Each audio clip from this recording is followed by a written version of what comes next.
Excuse me, আপু, এখানে ওয়াশরুমটা কোথায়? এই পুরা বাসায় আমি ছাড়া আপনি কাউকে পাইলেন না ওয়াশরুম কোথায় জিজ্ঞেস করার জন্য?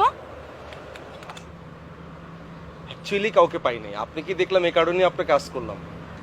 আর আমি তো ঢাকা থেকে আসছি এই বাড়িতে বিয়ের গেস্ট হিসেবে, আমি তো আর চিনি না ওয়াশরুমটা কোথায়, তাই না?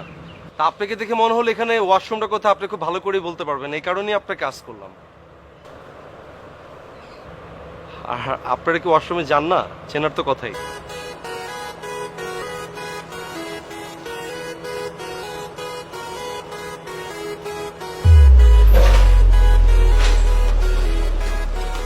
এটা হচ্ছে ওয়াশরুম, দেখে নেন যাতে বারবার কাউকে জিজ্ঞেস না করতে হয়। ও থ্যাংক ইউ আপু।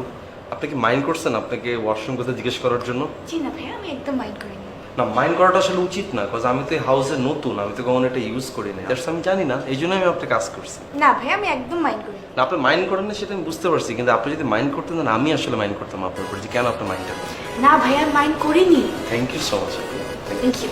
এক্সকিউজ মি আপু, জি ভাইয়া বলুন। ওয়াশরুমের লকটা কি ঠিক আছে? যে এ বাসার প্রত্যেকটা ওয়াশরুমের লক ঠিক আছে। না, মাইন্ড করবেন না, আমি কেন জিজ্ঞেস করলাম, সেফটি ফার্স্ট, বিকজ আমি ভিতরে ঢুকলাম, অন্য কিছু যদি ভিতরে ঢুকে যায় দেন হয়তো ভাইরাল হয়ে যাবো, তাই না? জি না ভাইয়া, আমি অ্যাসুরেন্স দিচ্ছি এ বাসার প্রত্যেকটা ওয়াশরুমের লক ঠিক আছে। ঠিক আছে? Thank you. আপু এক্সকিউজ মি, জি ভাইয়া। ওয়াশরুমে কি পর্যন্ত পানি আছে? জি ভাইয়া, এ বাসার প্রত্যেকটা ওয়াশরুম পর্যন্ত পানি আছে। ঠিক আছে? Thank you. আপু জি ভাইয়া। লাস্ট ওয়ান, সোপ, সাবান আছে? জি ভাইয়া, সাবানও আছে। থ্যাংক ইউ আপু।